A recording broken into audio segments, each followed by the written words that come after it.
Hello student, तो मैं लेके आया हूँ CUT 2026 के लिए आपका प्रिपरेशन के लिए एक बहुत ही अच्छा सा प्लान जिसमें मैं डिस्कस करने वाला हूँ PYQ।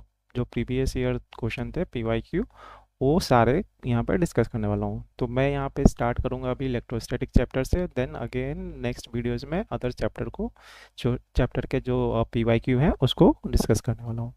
तो स्टार्ट करते हैं। अब इसमें आप देखोगे कि जो क्वेश्चंस का लेवल है वो बिल्कुल एनसीईआरटी लेवल से मैच करता है, यानी कि अगर आपने एनसीईआरटी को अच्छे से किया हुआ है तो आप इजीली इसको सॉल्व कर सकते हो। अब चलते हैं क्वेश्चन पे। तो पहला क्वेश्चन है हमारा कि an spherical metallic conductor of radius 6 centimetre is held in the air, the maximum charge it can hold if the dielectric strength of the air is 20 volt per centimetre will be. यानी इस question में देखोगे तो आपके पास क्या क्या given है। एक स्पेरिकल कंडक्टर है जिसका रेडियस दिया है, रेडियस दिया हुआ है, मैक्सिमम चार्ज कितना होल्ड कर सकता है। यानी कि ये जो कैपेसिटर होगा वो क्या करेगा, एज अ कैपेसिटर की तरह, मतलब ये जो कंडक्टर है एज अ कैपेसिटर की तरह होल्ड एक्ट करेगा, और ये क्या करेगा, चार्ज होल्ड करेगा। अब क्या होगा कि जैसे जैसे हम इलेक्ट्रिक फील्ड इनसाइड बढ़ता है तो जो एयर है वो कंडक्टिंग फेज में आ जाते हैं, यानी कि एक टाइम के बाद आपका इलेक्ट्रिक फील्ड कंडक्टिंग हो जाता है, मतलब एयर जो है मीडियम वो कंडक्टिंग हो जाता है। तो मैक्सिमम जो ये से आ सकता है वो 20 kV पर सेंटीमीटर ही से आ सकता है। तो इससे अगर ज़्यादा जाता है तो क्या होगा कि वो जलने के चांसेस हैं वहाँ पे। तो हमें क्या करना है, हमें फाइंड करना है कि मैक्सिमम चार्ज कितना ये होल्ड कर सकता है, यानी इस इलेक्ट्रिक फील्ड के लिए कितना चार्ज होल्ड कर सकता है। तो हमारे पास इलेक्ट्रिक फील्ड का फॉर्मूला है KQ/R²। तो इसी फॉर्मूले को यूज करते हुए हम लोग फाइंड करने वाले हैं। तो यहाँ से हम चार्ज जो आर होगा, यानी जो ये इलेक्ट्रिक फील्ड इनसाइड आएगा वो इसी चार्ज की वजह से आएगा और वही उसकी मैक्सिमम वैल्यू होगी। तो ये चला जाएगा फॉर्मूला ER²/K। यहाँ पे इलेक्ट्रिक फील्ड है 20 kV पर सेंटीमीटर, यानी इसको अगर हम चेंज करें तो ये हमारा किस में आ जाएगा, ये इसको हम चेंज कर देते हैं 20 वोल्ट में, यानी 3 से मल्टीप्लाई कर देंगे 10⁻³ से, और सेंटीमीटर को मीटर में चेंज करोगे तो 10⁻⁻² से मल्टीप्लाई, यानी कि ये बन जाएगा 20 × 10⁻5। तो इसको पुट कर देते हैं 20 × 10⁻5, एंड जो हमारे पास रेडियस है वो 6 सेंटीमीटर है, यानी 6 सेंटीमीटर को मीटर में चेंज कर देते हैं, डिवाइडेड बाय के की वैल्यू 9 × 10⁻9। तो ये हमारा फॉर्मेट बन गया पूरा। अब यहाँ पे ध्यान देने वाली बात ये है कि हम जो भी चीज़ करेंगे वो एसआई यूनिट में ही चेंज करके रखेंगे। जैसे यहाँ पे मैंने सेंटीमीटर को मीटर में किया था। अब इसको सॉल्व करते हैं। तो ये 36 इसको मैंने अलग ले लिया, 9 ले लिया। सॉल्व करने का सबसे अच्छा तरीका क्या है न्यूमेरिकल में, कि जो डिजिट वाले हैं वो एक साइड कर लो, और 10 टू पावर जो है उसको अलग कर लो। तो ये -4 हो जाएगा, ये नीचे से जाएगा तो -9 आ जाएगा। तो यहाँ से ये आ गया 4 और ये आ गया 80। जो पावर बन जाएगा हमारे पास, ये कितना आ जाएगा, -13, ये आ जाएंगे हमारे टोटल -13 + 5, तो यहाँ से -8 आ जाएगा। अब इसमें हमें चेंज करना है माइक्रोकूलम में, ऑप्शन जो है माइक्रोकूलम में दिया है, तो इसको चेंज कर देते हैं दो, यानी कि हम क्या करेंगे, एडजस्ट करेंगे 2 पावर, तो 2 माइनस करेंगे तो 0.8 आ जाएगा, और ये 10⁻⁻6 आ जाएगा, तो ये टोटल हो जाएगा 0.8 माइक्रो कूलम। तो इतना मैक्सिमम ये होल्ड कर सकता है, और इसका करेक्ट ऑप्शन जो हो जाएगा ऑप्शन ये।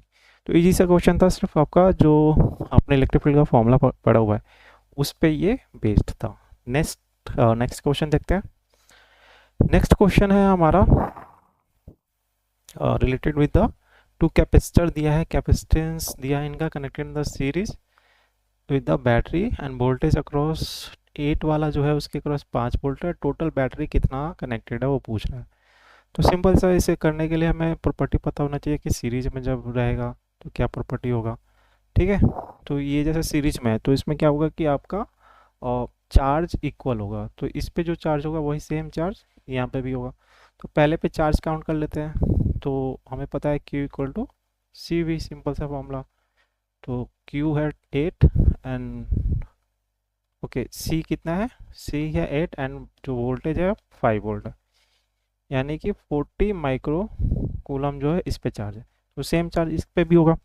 तो इसको फाइंड करने के लिए क्या करेंगे, हम इसको 40 ही रहेगा तो वोल्टेज इसका कितना आ जाएगा, 40 चार्ज हो गया, क्यों, कैपेसिटेंस इसकी है 20, तो यहाँ से वोल्टेज आएगा 2 वोल्ट, यानी कि सेकेंड वाले पे 2 वोल्ट जा रहा है, खर्चा हो रहा है, और फर्स्ट वाले पे 5 वोल्ट। तो टोटल बैटरी कितनी कनेक्टेड होगी, सिंपल 5 + 2 यानी कि 7 वोल्ट। तो ये इसका आंसर हो जाएगा। इसके बाद नेक्स्ट चलते हैं, यानी इसमें ऑप्शन जो करेक्ट होगा ऑप्शन ए। नेक्स्ट क्वेश्चन है इलेक्ट्रिकल कैपेसिटी ऑफ अर्थ। तो ये बहुत ही सिंपल सा क्वेश्चन है। इसमें अगर आपको अर्थ का रेडियस पता होगा तो आप इजीली लगा सकते हो। तो रेडियस ऑफ अर्थ जो होता है 64 किलोमीटर, यानी 6400 किलोमीटर होता है। तो इसको मीटर में चेंज कर दो, इतना हो जाएगा। और इसको सॉरी प्लस आएगा, और ये और करेंगे तो 64 × 10⁵ हो गया। अब फॉर्मूला जो होता है स्फेरिकल कैपेसिटर का 4πε0 × r। तो ये वैल्यू हो जाएगी 1/9 × 10⁹, और r की वैल्यू हो जाएगी 64 × 10⁵।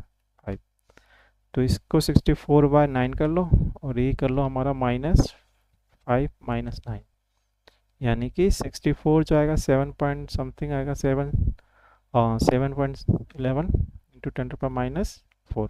अब इसको चेंज कर दो माइक्रो के लिए, तो यहाँ पे हमें पावर -6 लाना पड़ेगा, तो 711 -6 आएगा, तो 711 माइक्रो फेराड इसका आंसर आ जाएगा। तो सिंपल सा क्वेश्चन था, आपको सिर्फ कैपेसिटेंस की जो वैल्यू होती है वो अप्लाई करनी थी, जो उसका फॉर्मूला होता है सिलिंड्रिकल कैपेसिटर, स्फेरिकल कैपेसिटर का, एंड रेडियस ऑफ अर्थ पता होगा तो आप इसलिए इजीली कर सकते हो। तो देखो गए तो ये एनसीईआरटी लेवल, ये नहीं ऑप्शन थर्ड, तो एनसीईआरटी लेवल के ही आसपास के क्वेश्चन होते हैं, बहुत ज़्यादा कुछ नहीं होता इसमें।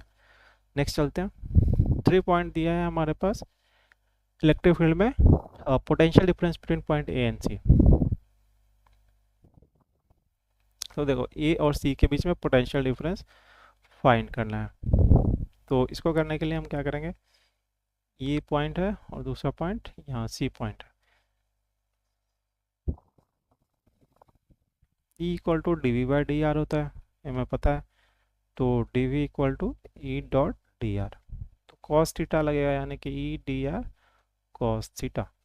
अब इसमें देखोगे तो ये एंगल थीटा हो गया। तो यहाँ से हमारे पास इलेक्ट्रिक फील्ड दिया है 2 × 10⁻3। R जो दिया है ए और सी के बीच का जो R है वो कितना है, वो हो गया हमारे पास अराउंड ये वाला, यानी कि 5, तो 5 सेंटीमीटर मतलब 5 × 10⁻⁻2 cos थीटा। अब इस ट्रायंगल में देखोगे तो ये 4 आ जाएगा, क्योंकि ये पाइथागोरस फॉर्मूला लगाएंगे तो 4 आ जाता है। तो cos हो जाएगा 4/5, तो इसको सॉल्व कर लो, तो 5 5 कैंसिल, तो ये बन गया 8, और इसको सॉल्व करोगे तो 10, यानी कि 80 वोल्ट आ जाएगा। तो ऑप्शन थर्ड जो होगा इसका करेक्ट होगा। नेक्स्ट चलते हैं। यहाँ पे क्वेश्चन है कि हमें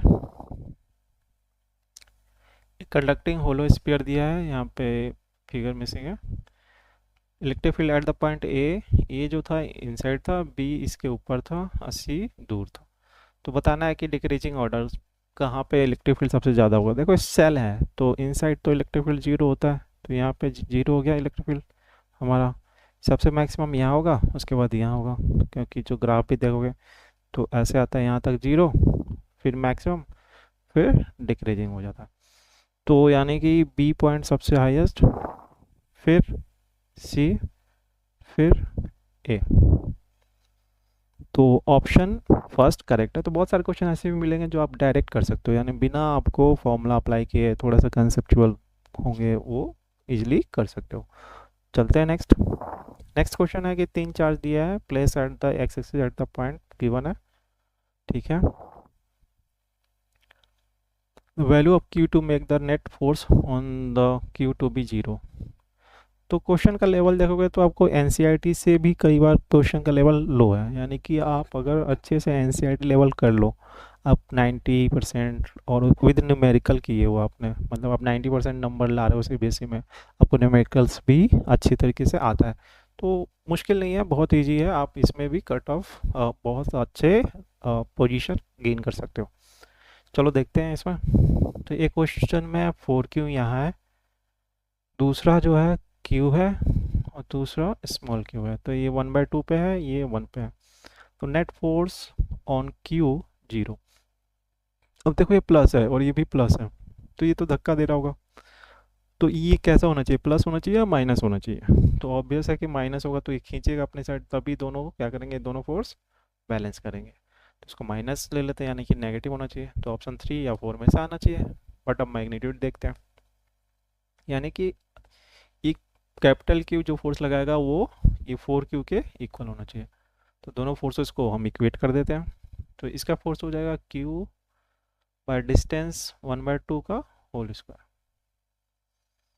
इसका हो जाएगा K 4Q into small q divided by 1 का स्क्वायर, तो K के कैंसिल, Q एक Q कैंसिल हो गया, यहाँ से ये 4Q आ गया और ये भी 4Q, यानी कि 4 कैंसिल, तो Q की वैल्यू जो आ जाएगी हमारी स्मॉल Q आ जाएगी, तो ये हमारा आंसर हो गया इसका, तो और नेगेटिव होगा तो माइनस का, तो फोर्थ ऑप्शन जो है इसका करेक्ट हो जाएगा।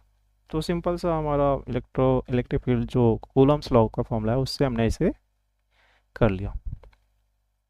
ये क्वेश्चन बहुत ही डिफिकल्ट है, आप मतलब जेई मेंस से भी थोड़ा सा ऊपर है और जेई एडवांस लेवल का है, इसमें डिस्क है,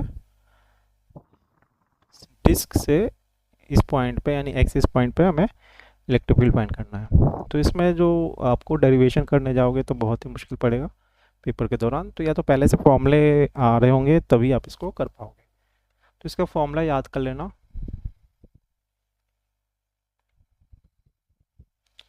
ये x डिस्टेंस है तो x by root X square plus में रेडियस का स्क्वायर, ये फॉर्मूला होता है, तो डायरेक्ट लगाते हैं, तो 1 माइनस 2r, और इसको सॉल्व करोगे तो x का 2r यानी कि 4r स्क्वायर प्लस में रेडियस यानी r स्क्वायर, तो ये आ गया हमारा रूट 5r, तो ये आ गया रूट 5r, तो ये कैंसिल, तो ऑप्शन जो मैच कर रहा है ऑप्शन सेकेंड, तो सेकेंड ऑप्शन इसका करेक्ट है। ये क्वेश्चन इजी है, इसमें बस वेक्टर सा थोड़ा सा ऐड कर रखा है इन्होंने। क्वेश्चन है क्या कि 2 पॉइंट चार्ज दिया है हमें, 2 पॉइंट चार्ज है, एक +5 माइक्रोकुलम है, एक दूसरा -5 माइक्रोकुलम है। अब पूछ रहा है कि पॉइंट दिया है और रिस्पेक्टिवली फोर्स ऑन द +5, तो +5 पे क्या होगा, अट्रैक्टिव फोर्स होगा, तो यानी कि वो अट्रैक्ट कर रहा होगा, तो इस साइड लगेगा इसका कंपोनेंट, इधर लगेगा, तो जो फोर्स लगेगा उसके कंपोनेंट तोड़ने होंगे, तो ये थीटा मान लेते हैं, तो फोर्स की वैल्यू जो आ जाएगी हमारी,